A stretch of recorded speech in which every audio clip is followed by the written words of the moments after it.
Bon, oui, on va l'admettre, ça arrive que Maurice et moi, on n'est pas tout le temps gentils avec certains dirigeants. Précisons que les dirigeants qu'on vise sont généralement des sociopathes qui ont comme objectif d'extraire la valeur de tous et chacun pour ensuite les jeter, les tous et chacun, les gens, aux poubelles comme les vieilles guenilles qui sont. Mais on le sait qu'il existe des dirigeants qui ne voient pas leurs employés comme des citrons à presser, puis qui ont envie d'être des bons dirigeants humains, à aider au développement des gens, mais honnêtement, c'est pas nécessairement quelque chose qui est facile. Là, j'aimerais ça que vous notiez la date et l'heure. Maurice, qui dit oui, il y a des dirigeants qui sont des humains. Ben oui, il y a des dirigeants qui sont des humains. En fait, tout le monde naît humain. Hein? Mais on grandit dans des structures qui enlèvent un petit peu cette humanité-là. Donc, si vous êtes un dirigeant ou un gestionnaire, puis que les gens se taisent quand vous rentrez dans une pièce, ou qui changent de couleur quand vous dites « T'as-tu 2 minutes? » Cet épisode est pour vous. Je pensais que c'était juste l'autorité, ça, puis le pouvoir du leadership. T'as rien compris. On va regarder un Go Pirate Canada. Go Pirate Canada? C'est qui ça? C'est Maurice, puis papa. Olivier et Maurice sont 2 pirates barbus qui tentent par tous les moyens de ramener l'humanité au cœur du travail. Et ça, c'est pas juste bon pour les travailleurs, mais aussi pour les dirigeants. Voyons comment redevenir humain quand on a un titre ou un poste qui fait peur aux gens. Prenez votre place dans l'histoire de vos employés. Bonjour à tous. Je suis Steve L'Emploi et voici mon collègue Jeff Besogne. En tant que géant de l'industrie. Géant de l'industrie, on va appeler ça comme ça, multimilliardaire, c'est comme vous voulez. On aimerait ça vous parler de tous les avantages d'être un sociopathe dirigeant. Ouais. Parce qu'il y a juste des avantages. Ouais. Ben là, premièrement, ça veut juste dire en partant que vous n'êtes pas un petit PDG flambou, là. Vous êtes un vrai puissant qui a contrôle sur la racaille qui travaille pour vous autres. Moi, les avantages qui me plaisent le plus, mon cher Jeff, c'est de pouvoir me promener avec les gens qui baissent la tête. Écoute, je me sens comme le roi lion quand les animaux se prosternent. Hein? C'est pas génial, ça? Ben, regarde, de nos jours, c'est bien un petit peu plus difficile à faire. Moi, je suis progressiste, j'ai une politique de porte ouverte. Ah ouais? J'ai aussi une maudite bonne secrétaire qui s'assure qu'il n'y ait pas personne qui passe cette porte-là. Ah, moi, j'ai aussi une politique de porte ouverte. Mais comme M. Burns, j'ai une trappe dans mon bureau. Si quelqu'un s'approche, il tombe. Et au pire, je dis à Smithers de lâcher les chiens. Faire attention avec ça. Moi, le légal, on dit que ça passait pas. T'as demandé au légal? T'es drôle. Tu sais, l'avantage quand t'extrais tout de tout le monde, c'est qu'à la longue, ils pensent qu'ils te le doivent. Hein? Ils doivent les heures. Ils doivent la loyauté. Hein?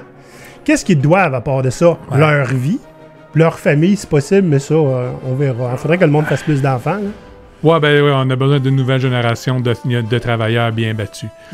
Ouais, il faut que tu comprennes que le petit peuple, là, ils ont tendance à oublier le fait que, tu sais, si c'était pas de nous autres, ils n'auraient pas des belles jobs comme ils ont là au salaire minimum avec pas d'avantages. OK? Tu sais, passer des années à éroder tous les avantages qu'ils avaient accumulés, puis tous les droits qu'ils ont, là. Hey, c'est de la job! Ça mérite notre salaire de 355 fois plus élevé que le salaire moyen de nos employés. 355 fois, c'est dans les business qui marchent pas trop bien, on s'entend. Ah ben, c'est ça. Je sais pas qu'est-ce que les gens ont, les dirigeants, on va mettre des guillemets, là, à vouloir être humains et apprécier leurs employés. Moi, mes employés, je veux qu'ils soient terrorisés, tu comprends-tu? C'est comme ça que je le sais que je fais une bonne job. Ouais, mais... Tu sais, les petits nouveaux, là, les millennials puis la génération Z, là, faut que tu les prennes avec des pincettes, eux autres. Fait que, tu sais, dans le fond, tout ce qu'ils veulent faire, c'est leur faire croire qu'ils sont leur égal. Comme ça, les gens se méfient pas, commencent, puis ils rentrent dans la machine, puis tu es capable de toutes les extraire qu'est-ce que tu veux. Je peux pas croire qu'il y a un dirigeant d'entreprise, pas un damné sur Terre qui est assez con pour avoir envie d'être un être humain comme tout le monde. Je veux dire, regarde qu'est-ce qu'on leur a fait aux êtres humains. Tu veux tout ça, toi? Tu voudrais tout ça pour ton chien? Yeah! Mais tu sais, de toute façon, moi, je vois pas qu'est-ce qu'il y a de plus humains. Moi, je nous trouve assez humains. On est des généreux créateurs d'emplois. Généreux. 7,25 $ dans la majorité de nos entreprises économiques là, aux États-Unis. Mais, je veux dire, au Canada, on nous empêche d'être généreux créateurs d'emplois. Parce que ça coûte tellement cher payer du monde qu'on peut rien faire d'intéressant avec cet argent-là. Hein? Mais créer un emploi, je trouve, hein, puis de donner l'opportunité aux gens de pouvoir sacrifier leur vie pour nous autres, je trouve que c'est la chose la plus humaine qu'on est capable de faire comme dirigeant. Écoute, s'ils l'ont fait pendant tellement longtemps pour des pays, aussi bien qu'ils le fassent pour nous autres, là, c'est plus payant au moins. T'as un point. Les pays, c'est pas très humain. On va aller récolter notre argent. Donc, j'aimerais remercier Jeff Bezogne et Steve L'Emploi pour cette valeureuse perception de ce que c'est être un dirigeant. Hein? Un dirigeant sociopathe. Voilà, sociopathe, très bien. Mais, comme on l'a dit tantôt, comme tu l'as si bien dit, j'apprécie, c'est pas tous les dirigeants qui sont des sociopathes. Hein? J'ai juste lu ton texte, Dude. Oui, je sais, c'est moi qui ai fait le plan. Mais qu'est-ce qu'on veut dire par un sociopathe? Hein? C'est quelqu'un qui voit les gens comme des outils jetables. C'est pas des humains. Ça fait penser un petit peu au... tu sais, dans les films là, de tueurs en série, là, hein, les tueurs en série qui veulent pas savoir le nom de leur victime parce que ça les rend moins humaines. C'est plus facile de faire sa job. Hein? Puis, on s'entend... les points d'origine de l'épisode d'aujourd'hui, c'est quand il y a des dirigeants qui nous ont dit, tu sais, c'est difficile, on a des fois des gens qu'il faut mettre à la porte, puis tu sais, ça nous gruge, on veut pas être des sociopathes, on veut pas être terrible, on sait que c'est terrible de faire ça. Puis, écoute, fais-toi-en pas trop, des fois ce sont des choses qui arrivent, mais si tu te sens mal à propos de le faire, clairement t'es pas un sociopathe, parce qu'un sociopathe va juste se regarder, il va faire... Le département 43, si on les met toutes dehors maintenant, ça va augmenter notre courbe de profitabilité pour la fin du trimestre. On réembauchera du monde au prochain trimestre, ça va être correct. Ouais. Tu sais, mais tout ça aussi, faut pas oublier, ça vaut-tu la peine d'être bon à mettre du monde dehors? Veux-tu vraiment être bon à faire ça? Là, je veux dire, être bon, je veux pas dire y prendre plaisir, hein? Puis être super efficace. Je veux dire, est-ce que tu veux vraiment être à l'aise avec l'idée de mettre du monde dehors et que ça ne t'affecte pas du tout? Non, on devrait jamais être à l'aise avec ça. C'est correct. Oui. Mais tout ça, là, le fait là, je suis un dirigeant, pas nécessairement un PDG, hein, il y a des hauts dirigeants, etc., vice-président et tout ça, qui, moi, j'aimerais ça être plus humain. J'ai essayé, ça marche pas. Ouais. Il y a une raison à ça. C'est le fait... Oui. Avant que tu embarques sur ça. Par exemple, j'aimerais ça que mes employés me parlent. Puis je leur dis, j'ai la porte ouverte, mais il n'y a pas personne qui vienne. Ouais. J'essaie de parler avec des gens, mais j'ai l'impression qu'ils vont juste me donner les réponses que j'ai envie d'entendre et non pas celles que j'ai besoin d'entendre. Tu sais, j'aimerais ça avoir des discussions franches, avoir leurs vraies idées, avoir leur investissement. Je voudrais leur donner ce qu'ils ont besoin pour réussir, puis ils n'oseront même pas me le demander. Oui. C'est que les gens, en général, ne savent pas comment gérer un haut dirigeant. Bien, parce qu'ils ont tous passé par des mauvais hauts dirigeants. C'est des sociopathes qui vont faire « Tu m'écoutes ou t'es dehors? » Ou « T'oses ne pas être d'accord avec ce que je te dis? » Ma parole est vérité. Ma parole est la voix de Dieu. Rentre ça dans ta petite tête. Et puis, on s'entend, là. On est formé à ça depuis qu'on est à l'école. Ouais. Je me rappelle, puis je l'ai compté une couple de fois quand j'étais en 4e année du primaire. Puis j'avais une discussion avec un de mes amis. Donc on était au 20e siècle, au 19e siècle. On était voir notre professeur, puis elle a dit, on est au 19e siècle parce qu'on est en 1980, je ne sais plus trop quoi. Fait que je savais qu'elle avait tort. Je vais voir le directeur avec ça. Je vais, mais veux-tu bien me dire? C'est notre professeur. Si elle fait ce genre de déclaration-là, comment tu veux que j'aie confiance? Puis le directeur de dire, deux choses. Un, au prix où elle est payée, il ne faut pas que tu en demandes trop. Oh boy, j'étais en 4e année du primaire. Oh God. Puis 2 qui dit, écoute, faut que je te punisse parce que tu y as tenu tête. Puis si je fais pas ça, elle ne pourra plus jamais avoir l'autorité sur les autres étudiants. C'est assez intelligent, Maurice, je sais que tu comprends. Ouais, je comprends, ça ne veut pas dire que je suis d'accord. Mais le fait est là, on est dressé depuis qu'on est petit à devoir prendre tout ce que nos professeurs vont nous dire comme la voix de Dieu. Imaginez quand c'est rendu nos boss qui signent nos chèques de paye. Et même quand on se dit, tu sais, il exagère, hein? Ça prend une couple d'expérience dans le monde du travail, puis c'est pas trop long que la majorité des gens sont PTSD. Là. Ils ont un problème de stress post-traumatique là, par rapport à ça. Un dirigeant, on parle pas à ça. On cogne pas à sa porte. Il a beau dire que sa porte est ouverte. Tu fais pas ça, tu vas le déranger, puis tu vas être dans le trouble. T'sais, ils sont plus importants que le reste du monde. Hein? Puis même si c'est pas ce qu'ils veulent, c'est la perception que tout le monde devrait avoir. Si jamais le dirigeant arrive et dit « J'ai eu une idée, je pense que peut-être ça pourrait être ça. Qu'est-ce que vous en pensez? » Ben les gens vont faire « Oui, on le fait tout de suite. » Oui, parce qu'ils savent qu'en bout de ligne, d'une façon ou d'une autre, même si eux autres montrent qu'ils ne sont pas d'accord ou quoi que ce soit, puis que le patron est magnanime puis ne lui rentre pas dedans tout de suite, il va avoir un autre niveau de gestion entre les deux qui ne prendra pas de chance, qui va dire « Faites juste ce qu'il vous a demandé. » Bon. Fait que là, c'est pas exactement des suppositions qu'on vient de dire, c'est des observations. Hein? Yes. Puis beaucoup d'observations, et en tant qu'employé, et en tant que les 12 ans que j'ai fait comme coach. Oui. Puis j'ai été gestionnaire aussi, hein, puis je confirme. Puis il y a beaucoup de dirigeants, puis c'est pas surprenant, qui vont vous dire « It's lonely at the top. » Yep. Personne vient me voir. Je suis juste en contact avec mes VP puis mes banquiers. J'aimerais ça, avoir accès à mon monde. Mais je rentre d'une pièce puis ça s'en va. Je m'assois à table avec du monde, la conversation arrête. On est en train de luncher, là. Ouais. OK? Puis c'est normal aussi que tout ce que vous avez essayé, ça marche pas facile. Parce qu'il faut garder en tête que les gens ont été... Leurs attentes par rapport aux dirigeants ont été compromis par les expériences du passé. Puis c'est pas parce que vous êtes un mauvais gestionnaire puis que vous voulez être humain que ça marche pas, là. Ouais. Puis il y a aussi une différence entre vouloir être humain puis vouloir être le meilleur ami de ses employés. Okay? C'est deux affaires différentes. Il y en a un des deux qui fait du sens puis l'autre non. Okay? Vous n'êtes pas là pour être le meilleur ami, vous êtes quand même le boss. Mais en même temps, c'est possible d'avoir un dirigeant qui est accessible, qui est ouvert, avec qui on peut discuter franchement, puis sur qui on peut avoir de l'influence.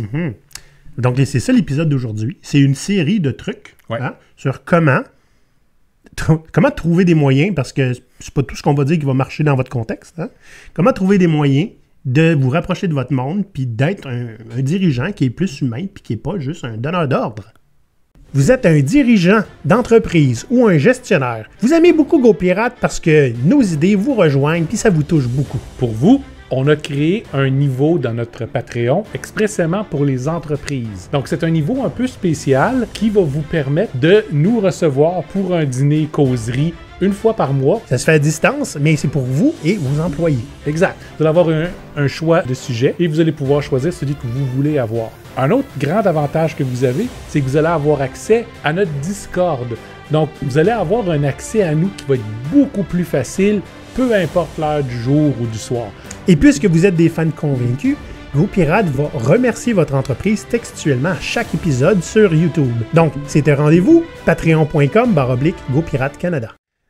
Donc, Maurice, cette semaine, on a parlé avec notre client, puis un des hauts dirigeants qui nous disait « Je m'ennuie de coder. » Lui, c'était un codeur avant. « Je m'ennuie de coder avec mon monde, puis je sais très bien que je ne peux plus faire ça. Parce que si je vais m'asseoir avec du monde dans une équipe, non seulement je fais de l'ingérence, mais c'est parce qu'on essaie de leur montrer à être autonome et à prendre des décisions par eux-mêmes. Si j'arrive là et que je propose des idées, oublie ça, là, c'est fini. Là. Je viens de tuer tout ce que je suis en train d'essayer de faire. » Puis ils trouvaient ça difficile. Et nous, notre réflexe, hey, ça pourrait être un épisode. Donc, c'est pour toi celle-là, mon cher. Tu sais, il y a plein de raisons pourquoi un dirigeant ne peut pas réussir à faire ça. Et d'abord, c'est ça, l'apparence d'ingérence. Si je vais m'asseoir dans une équipe, qu'est-ce que ça va faire, tu penses? Ben, si c'est une équipe qui est bien battue et qui est habituée d'obéir aux ordres, ils vont juste être très inconfortables le temps que le boss est là. Ça veut pas dire que c'est... attendre le prochain set d'ordre qui va arriver. Ça veut pas dire que c'est impossible à faire. Ouais. Mais il faut créer les conditions pour ça. Exact. Et je te conseille sérieusement de partir ton projet à toi, si tu veux coder. Et peut-être d'emmener du monde vers ton projet, mais plutôt que s'insérer dans celui des autres. L'apparence de microgestion. Hein? Et si le boss est là, tu as intérêt à pas faire une erreur. Puis à coder code right first time. Hein? Il vient sentir, voir ce qui se passe. Hein? Il vient s'assurer qu'on y vole pas des heures en jasant ensemble. Oui, c'est ça. Puis, bien sûr, ça crée des questionnements. Ouais. Qu'est-ce que ça signifie, un dirigeant qui vient s'asseoir avec nous? Ça veut-tu dire que notre travail n'est pas bon? Ça veut-tu dire qu'il veut nous surveiller? Ça veut-tu dire qu'on est très bon puis il va avoir du fun avec nous autres? Ça pourrait. Ça pourrait. Puis peut-être que c'est probablement ça. Hein? Mais l'idée étant, s'il y a des trous dans l'information qui ne sont pas remplis, les gens vont les remplir. Ouais. Fait que le pourquoi, là, s'ils ne comprennent pas, ils vont trouver une raison pourquoi. Hein? Ça ne sera pas une raison positive, habituellement. Généralement pas. Qu'est-ce que ça signifie un dirigeant qui fait lui-même le travail? Ben, c'est simple. Hein? Parce que tu as déjà prouvé que tu es trop incompétent pour être capable de le faire. Hein? Tasse-toi, je vais le faire. Là.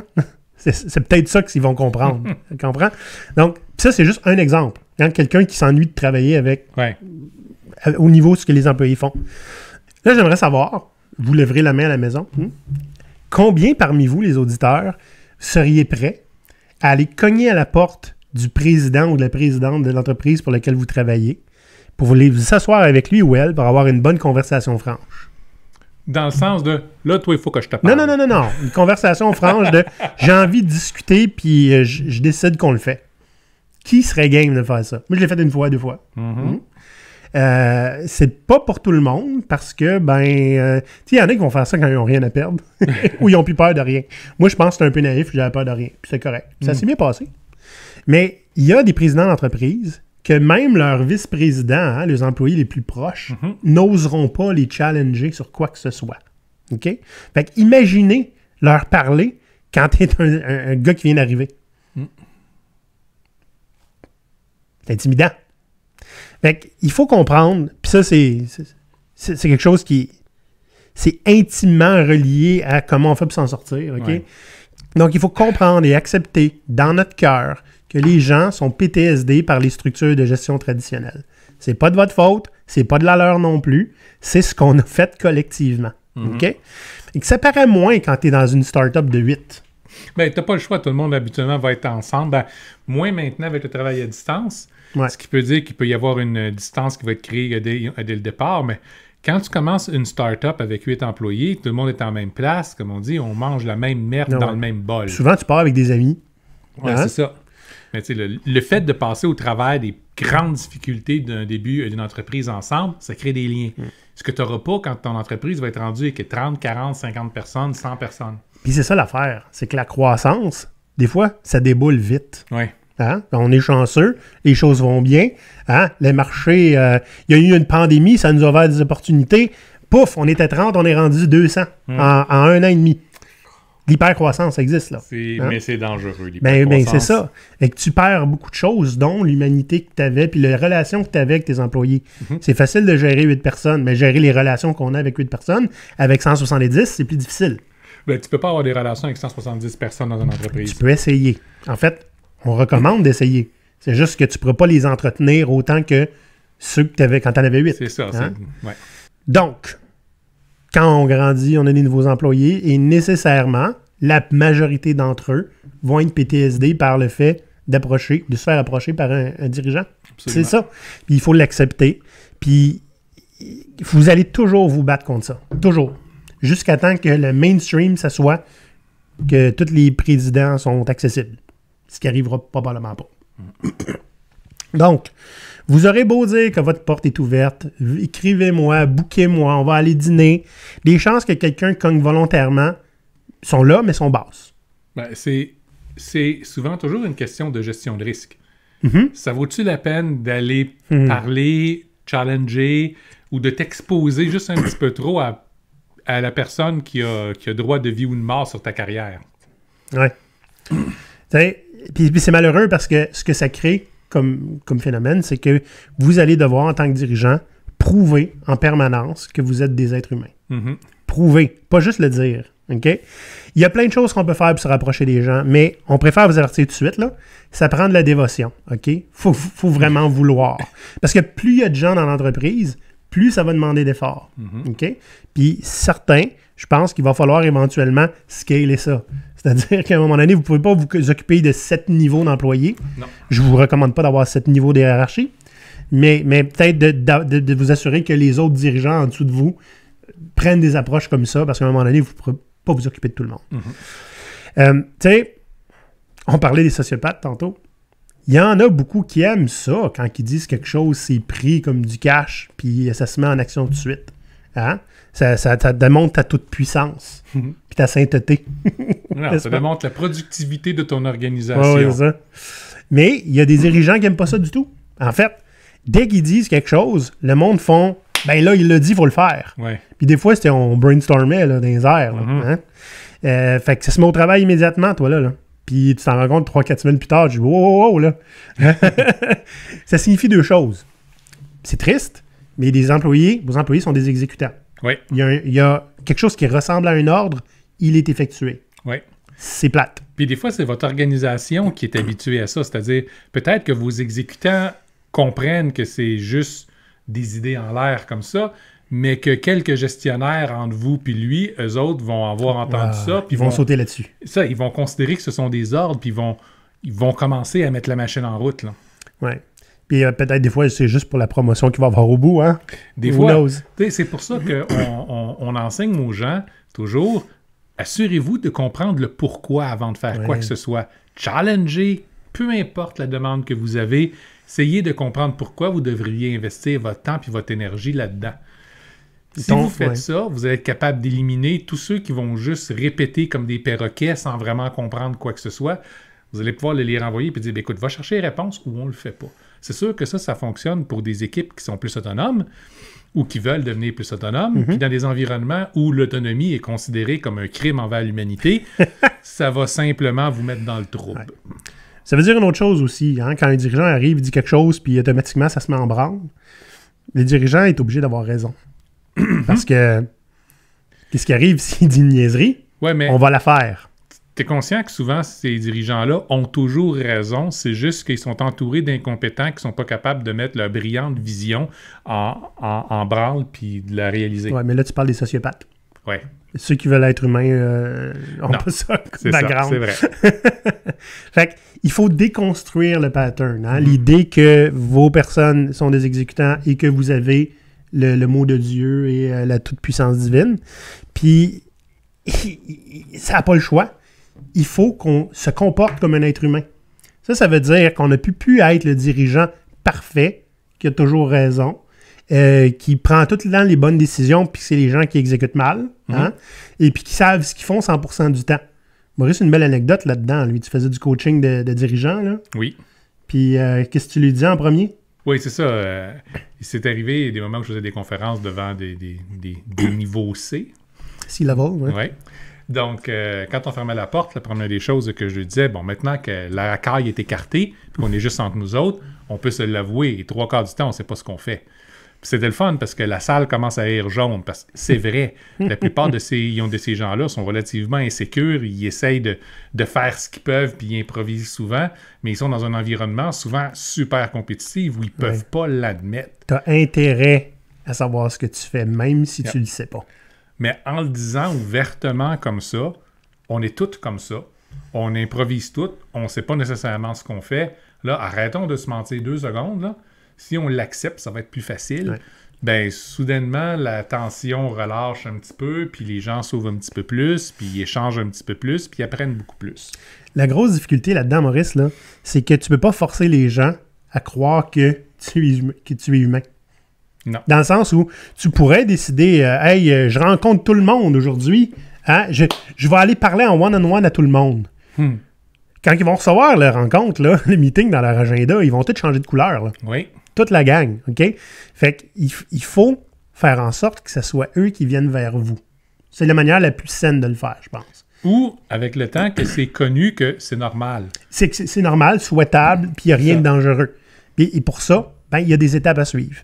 Ce qu'on vous propose, puis nous-mêmes, on n'a pas la science infuse, hein, mais d'après ce qu'on a vécu puis ce qu'on connaît, pour montrer qu'on est encore un être humain, hein, qu'on n'est pas juste more machine than man, comme Darth Vader, il faut montrer d'abord, on se trompe. On n'a pas toujours raison. On fait des erreurs, puis on les assume. Exact. Puis ça veut dire le dire en public. Le dire en public. Je me suis trompé là-dessus. La prochaine fois, quand vous m'entendez dire des enneries comme ça, faites-moi-les savoir, puis ça va me faire plaisir d'engager une discussion pour comprendre où est-ce que je me trompe, puis réajuster le tir. Ça se peut qu'on doive le répéter pendant 2 ans, ça, avant que ça marche. Yep. OK? Parce que il y a une couple d'effrontés qui vont le faire. Puis s'il y en a un qui perd sa job, c'est fini. Il n'y a plus personne qui va le faire. Hein? Fait que, c'est ça. Il faut démontrer qu'on est accessible, qu'on ne mange pas personne. Et ça veut dire, bien souvent, là, on va en parler un petit peu plus tard, là, mais c'est juste de montrer que, tu sais, nous aussi, on a des intérêts. Nous aussi, on joue à des jeux vidéo. Nous aussi, on aime les films. Nous aussi, tu sais, en fait, un bon truc, c'est de parler d'autre chose que le travail. Oui. Ouais. Si on veut rester dans le travail, pointez-vous pas quand ça va mal tout le temps. Ouais. Pointez-vous quand ça va bien aussi. Vous avez des nouvelles, le travail que telle équipe a fait a eu des conséquences bénéfiques que des fois l'équipe aurait même jamais vues. Prenez la peine d'aller les voir, de les remercier puis de les féliciter. Prenez pas le crédit est à eux autres. Mais faites-leur comprendre que vous appréciez ce qu'ils font, puis que ben, vous aimeriez qu'ils continuent. Puis toujours, demandez-leur qu'est-ce que je peux vous donner pour que ça continue comme ça. Avez-vous des besoins pour rendre ça plus facile? Moi, ça me rappelle une anecdote. À un moment donné, à une époque, on avait, avec mon équipe, j'étais Scrum Master, hein, on avait décidé de rester un vendredi soir pour terminer quelque chose, parce que c'était important pour nous. Puis on était tout seul dans le bureau. Et moi, ben, Scrum Master, je code pas, là. À part les encourager, je fais quoi? J'appelle le président, puis je dis « Hey, tu veux-tu dire un petit message à l'équipe qui reste à soir pendant que toi, t'es dans ton spa? Hein? » Fait que je le mets sur le haut-parleur. Puis, tu sais, j'ai juste fait en sorte que, 1, ils reconnaissent qu'on fait les efforts. Que 2, si on est bloqué, qu'on l'appelle. J'ai bien apprécié. Et 3, il se dit, va dans mon bureau, là, en dessous, là, il y a un frigidaire, prends toutes les bouteilles de vin, puis séparez-vous ça. Tu vois? Ça, c'est quelqu'un d'autre qui a été chercher l'humanité, parce qu'il ne savait même pas qu'on travaillait. Tu comprends-tu? Ouais. Fait que, tu sais, il peut pas être au courant de tout. Fait que, tu sais, ça se fait d'avoir des intermédiaires qui rapprochent. Puis pas juste quand les gens font du temps Oui, non, c'est ça, exactement. En fait, n'importe quel bon travail devrait être souligné comme ça. En tant que dirigeant, il faut démontrer qu'on n'a pas toujours raison, puis qu'on a besoin d'être challengé. Ouais. Puis, écoute, ça, c'est une des affaires que j'ai souvent entendues, là. C'est pas que j'haïs ça, là, que le monde, quand je dis quelque chose, ils le font. C'est juste que si je suis dans le champ, ils font pareil. Mais ça, c'est une façon dont les dirigeants ont l'habitude de parler.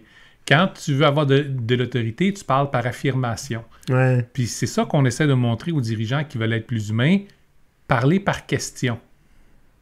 Si on faisait ça, qu'est-ce que vous en penseriez? Si on fait telle affaire, voici telle situation, qu'est-ce que vous en pensez?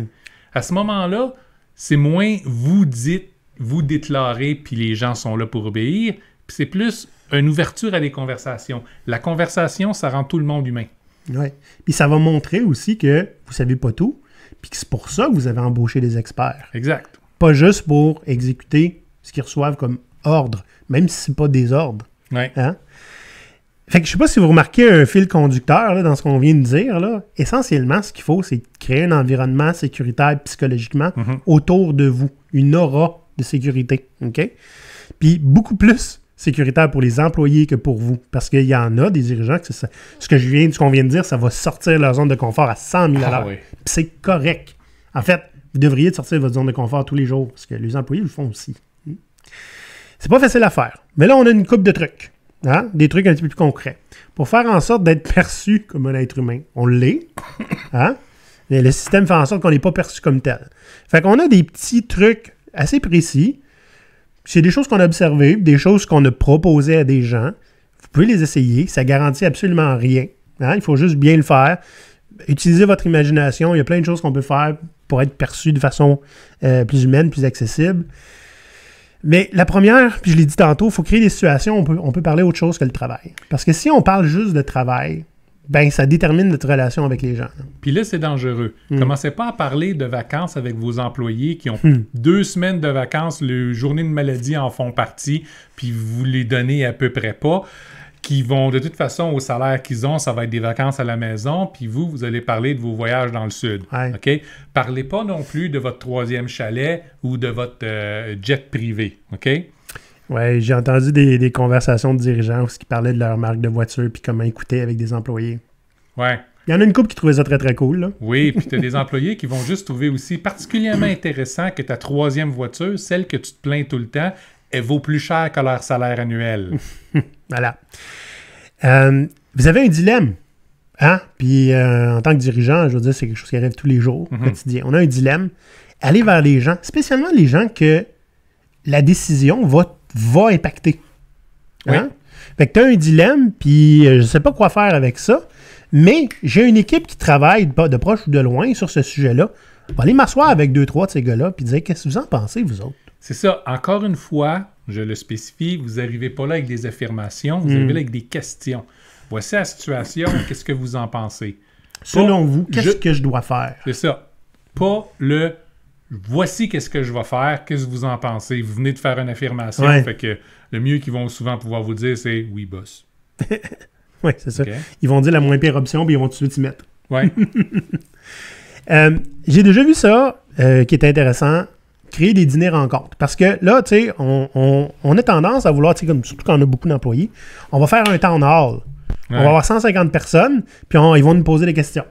On s'entend, un temps hors est une rencontre qui vous est imposée en tant qu'employé, dans laquelle vous devez aller. Puis là, vous allez vous faire dire des choses. Puis vous allez vous faire dire, bon, ben c'est le temps des questions, puis on en prend 20. Et ça, c'est une belle façon pour un dirigeant de réaffirmer sa domination sur son organisation. Ça ne veut pas dire que les temps hors sont mauvais. Non. OK? Mais c'est peut-être pas l'endroit pour faire parler des gens. Devant 150, 200, 300 personnes, la majorité sont déjà pas à l'aise de poser une question à un dirigeant. Fait que devant 150 personnes, c'est les effrontés qui vont parler. Puis c'est pas les méchants, là, les effrontés. Ils sont juste plus game que d'autres ou ils ont moins peur que d'autres. Mais ça va pas nécessairement créer un effet d'entraînement. Donc, d'où l'idée de rapetisser, aller plus localement. Ça peut être avec des équipes, avec des départements si ce ne sont pas trop. Ouais. Mais l'idée de créer un dîner-rencontre du genre « Ask me anything ». Okay? On va parler de ce que vous voulez. Vous pouvez parler de mes intérêts, whatever, mais vous pourrez me poser les questions que vous voulez. Puis par pitié, payez le lunch, là. Okay? Arrosez-le si possible. L'alcool, ça délie des langues. Ah oui, vraiment.